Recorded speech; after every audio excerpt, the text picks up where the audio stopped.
João capítulo 1, versículo 1 até o versículo 18.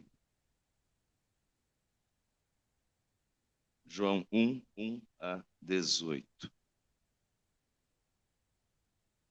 Há duas datas aqui no Brasil para lembrar do dia da Bíblia.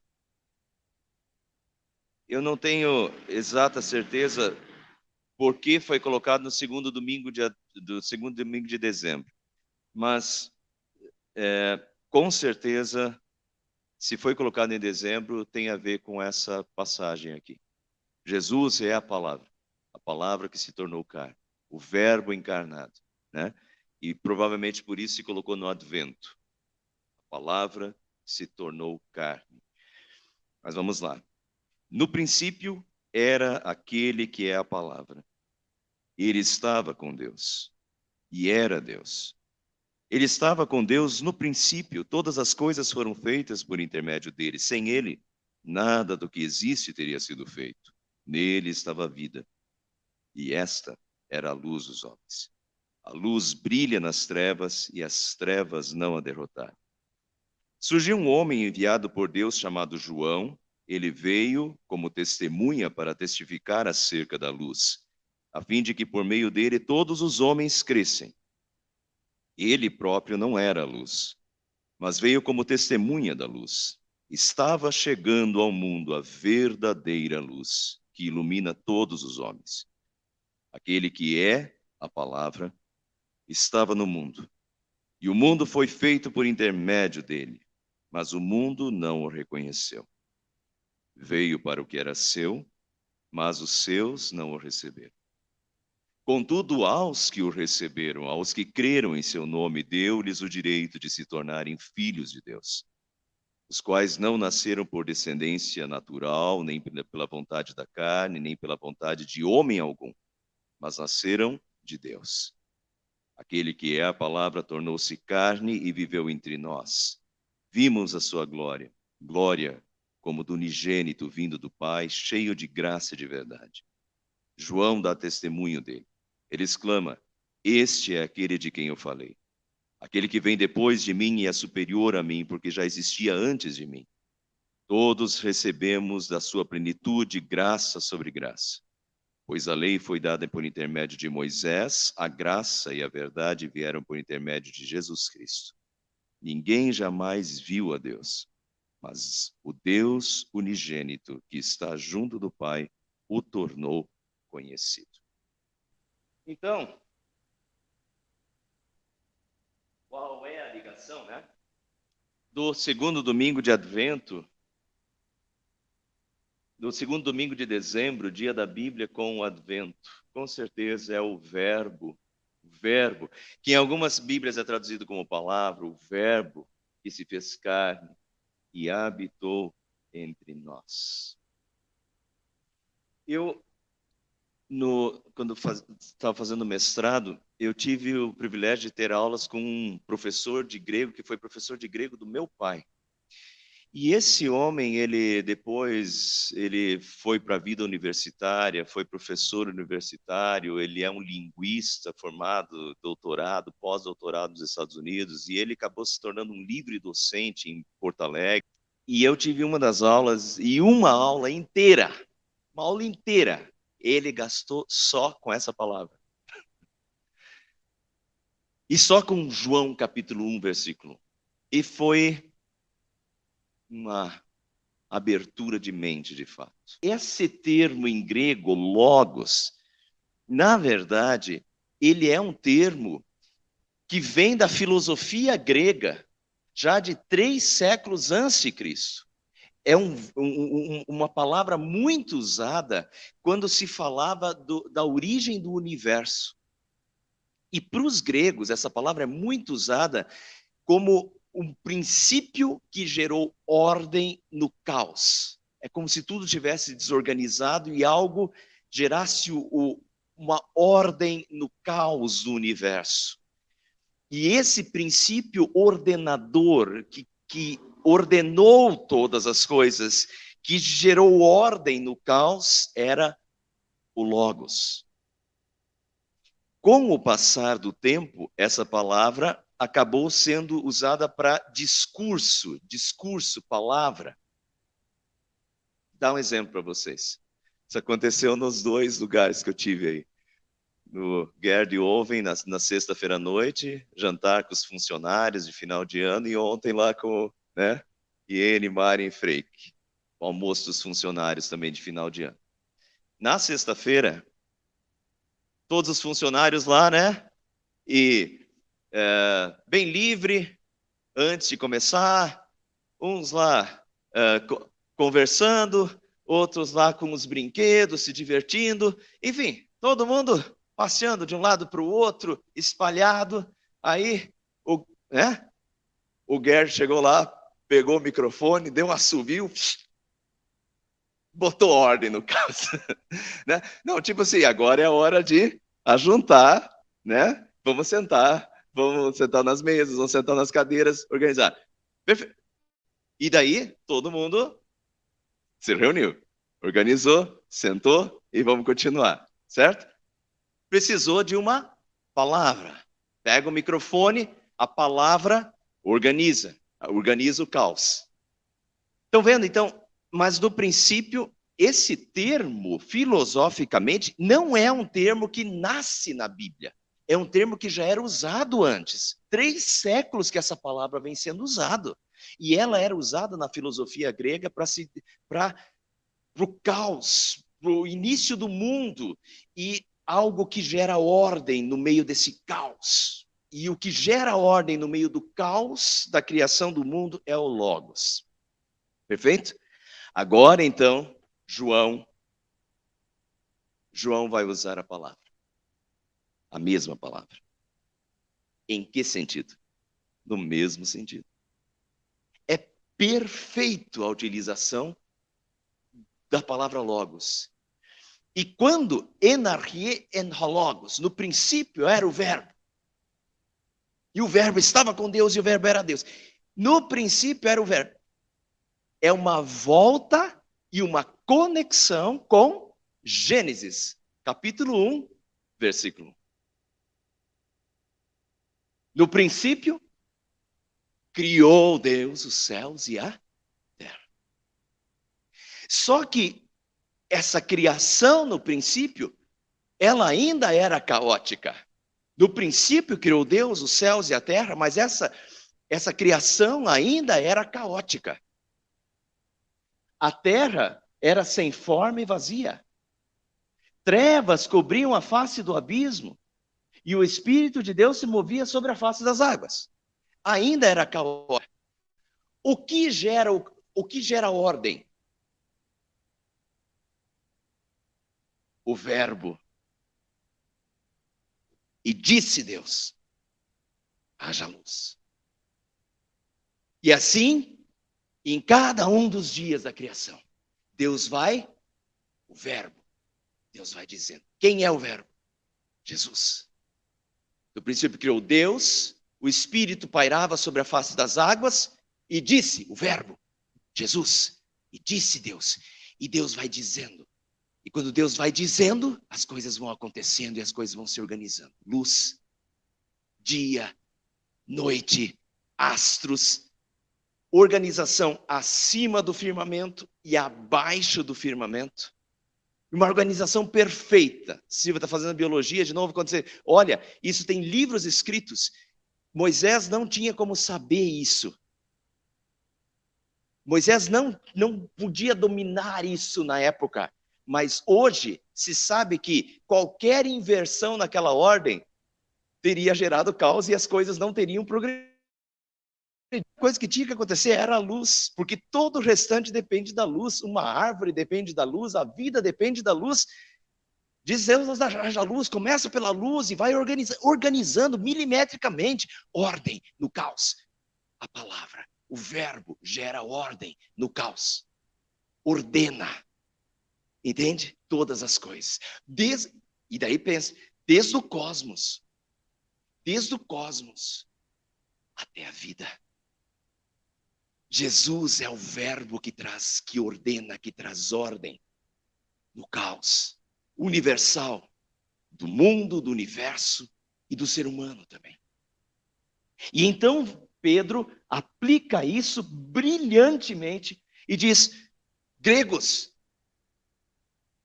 esse verbo, esse logos, se fez carne e habitou entre nós.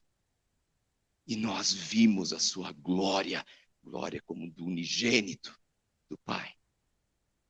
No princípio era aquele que é a palavra. Ele estava com Deus, era Deus, ele estava com Deus no princípio. Todas as coisas foram feitas por intermédio dele, sem ele nada do que existe teria sido feito, e nele estava a vida, fixa vida. E esta era a luz dos homens, fixa luz. Nele estava a vida, e esta era a luz dos homens. Jesus é vida, Jesus é luz, Jesus é palavra, vida, luz. E tudo isso é dependente do Logos. Vida é dependente do Logos. Ele é a vida, que deu vida. Luz é dependente do Logos. Palavra é o próprio Logos. Vejam. Gênesis capítulo 1. É assim que continua. Jesus e o Logos continuam organizando. O que são os 10 mandamentos, Iene? Organização no caos. Por causa do pecado, a vida se tornou um caos. E Deus precisou organizar. E os 10 mandamentos são tidos como um manual de ética para a vida nesse mundo. Os 10 mandamentos são organização, é a palavra, o Logos. No Antigo Testamento, organizando a vida, para que a vida não se torne um caos e a humanidade não se torne um caos. Não matarás, não adulterarás, não furtarás. Veja, ordem no caos. Qualquer desvio disso, caos. Matou, caos. Adulterou, caos. Furtou, caos. Falou mal do outro, vai dar, né? Vai dar problema. Caos. Cobiçou, vira e mexe, caos.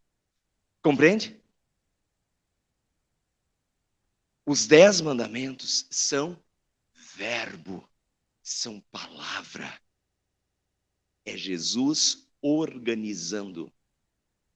É ordem no caos. É Jesus organizando a vida. Porque Jesus é vida. E Jesus é luz. E os 10 mandamentos são luz. E os 10 mandamentos são vida. E os 10 mandamentos são ordem, ordenamento, ordenação da vida. Ética. Ontem, lendo uma polêmica que está tendo no Rio Grande do Norte. A Faculdade Federal de Medicina do Rio Grande do Norte colocou um curso sobre o reino de Deus. Polêmica total, porque, poxa, isso aqui, o Estado é laico, como é que vai colocar no curso de medicina, vai colocar um curso sobre o reino de Deus? Polêmica, Brasil inteiro, polêmica. Não é um cristão, é um espírita. Um professor da Faculdade de Medicina, psicólogo, psiquiatra, psicoterapeuta e mais outras coisas, que já é a terceira vez que ele coloca esse curso, desde 2009, na verdade, ele está colocando esse curso, e esse curso está lá de novo sendo oferecido pela Faculdade de Medicina.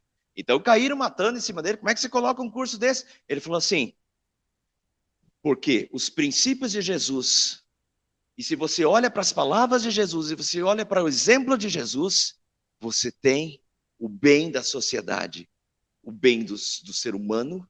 No reino de Deus, você tem o bem do ser humano, individualmente, familiarmente, socialmente, é uma organização do todo. É assim que ele defendeu o curso. Compreende? Não é só ele. Vocês sabem já que eu gosto muito do Augusto Cury. Augusto Cury foi convertido lendo os evangelhos. Psicólogo, famoso, está vivo ainda, né? Comprei um curso dele essa semana. 365 dias, porque eu quero trabalhar nos dois, questões psicológicas e emocionais, no Daniel e na Annelise, que eles estão precisando, estão em época de crescimento, precisam pensar um pouquinho mais em estruturação emocional. Comprei lá um livro com áudios, para eu e eles escutar. Muito bem, mas do Augusto Cury. Augusto Cury, 5 livros. O título dessa série é Inteligência de Cristo. O mestre dos mestres. O mestre da sensibilidade, o mestre da vida, o mestre do amor, o mestre inesquecível. Sabe o que ele pega? Novo Testamento, os 4 evangelhos, a vida de Jesus, as palavras de Jesus. Em Jesus, nós temos o maior psicólogo de todos os tempos. Jesus tem tudo para a estruturação da vida. Augusto Cury fala, nenhum de nós conviveria com lixo, hein, irmão? Já imaginou? Você lá com uns pacotes de lixo, umas comidas espalhadas pelo chão no meio da tua casa lá, e você desfilando pelo meio daquele lixão? Nenhum de nós imagina isso, a gente não quer lixão na casa, certo? Mas Augusto Cury fala assim, nós temos verdadeiros lixões a céu aberto aqui. Nossa mente se torna um lixo, e nós guardamos lixo, e nós convivemos no meio do lixo mental, psicológico, todos os dias às vezes. E ele volta para Jesus, e vai dizer que Jesus já tratou disso. Quando Jesus fala do perdão, pessoal, o que é o perdão? Perdão é a eliminação do lixo. Perdão elimina boa parte do lixo, dos ressentimentos, das mágoas, que ficam anos lá, o lixo te perturbando, compreende? Jesus já deu o que precisa. Ordem no caos. A nossa vida é um caos sem Jesus. E Jesus traz essa ordem nas suas palavras. As suas palavras são palavras de vida. As suas palavras são luz. As suas palavras ordenam e evitam o caos. Vejam isso aqui. Gálatas.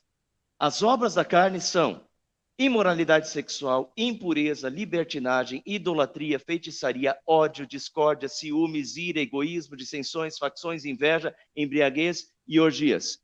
Douglas, o que vai virar isso aqui? Caos. Isso aqui é caos. Ódio, discórdia. Uma simples discórdia entre amigos é caos. Ciúme, ira, egoísmo, dissensões, facções, isso aqui é caos. As obras da carne são essas e geram o caos. O fruto do Espírito é amor, alegria, paz, paciência, amabilidade, bondade, fidelidade, mansidão, domínio próprio. O que é isso aqui? Ordem. No caos. Né?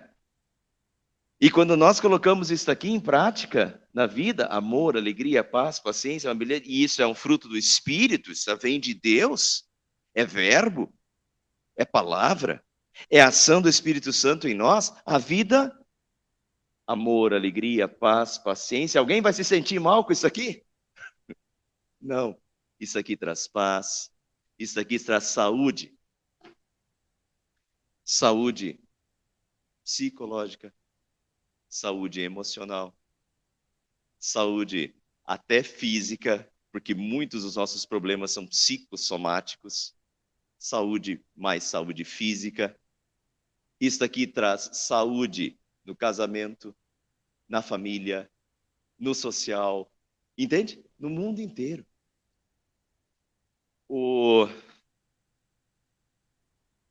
As igrejas neopentecostais, universal, internacional, mundial, tal, são famosas por botar a vida em ordem. E tem lógica. Elas têm seus muitos problemas. Mas o que elas fazem? A pessoa está lá, veja que eles têm canal de madrugada, né? A madrugada toda. A pessoa lá está lá de madrugada, vida destruída, né?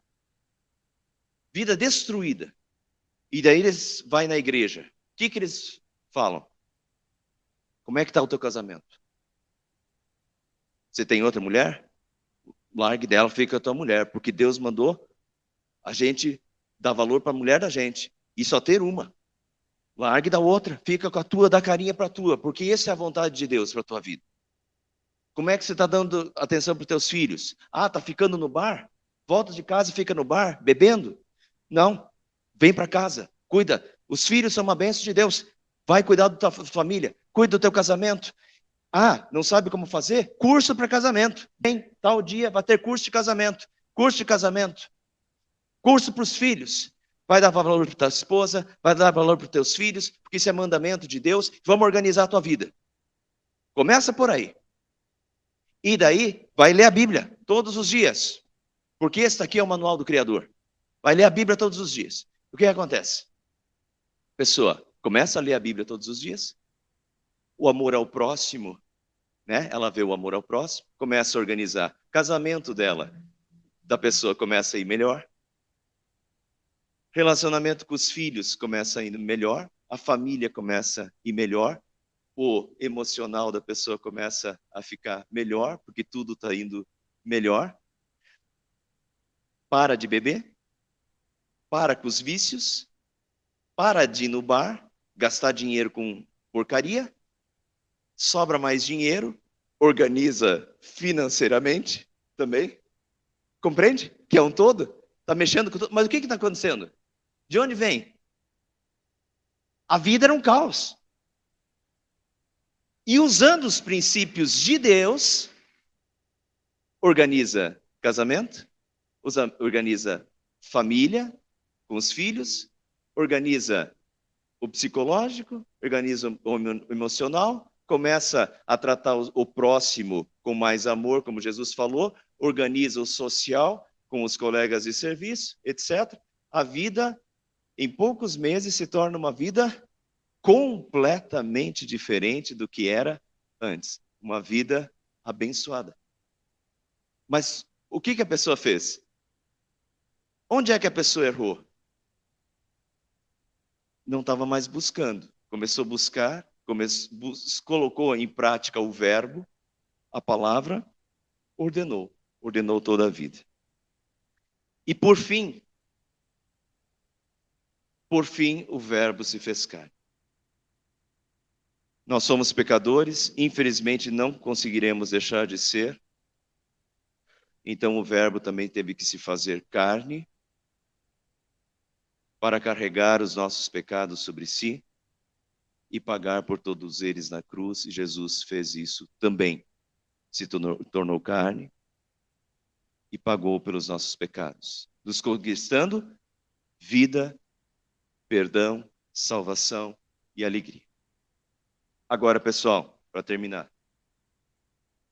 Estão entendendo que hoje em dia se fala muito de olhar a vida como um todo, a vida na sua integralidade.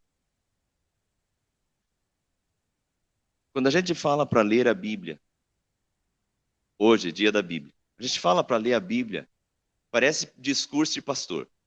E o pastor vai lá na casa, né, Freik? Fizemos isso semana passada de novo. A gente vai lá na casa e diz assim, leia a Bíblia. Leia a Bíblia. Josué, Deus diz para Josué, medita nela dia e noite. Medita nela dia e noite. Por quê? Porque é o verbo de Deus. Porque é a palavra de Deus.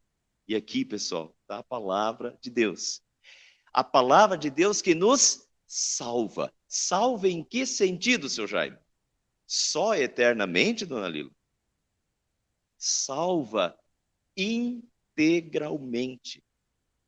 A palavra de Deus nos salva integralmente. Salva literalmente, salva a nossa vida. A palavra de Deus gera ordem. traz ordem, traz luz e traz vida integral no casamento, na família, com os filhos, com os colegas de serviço, no social, no espiritual, no psicológico, no emocional. É integral. A palavra é integral. Jesus salva. Salva eternamente, esse é o principal. Para isso ele se fez carne. Mas Jesus salva integralmente. Jesus é aquele que ordena a nossa vida, que nos traz vida, que gera vida. Ele é a palavra. Medita nela dia e noite. Palavra. Palavra é salvação, porque é Jesus o nosso Salvador. Amém.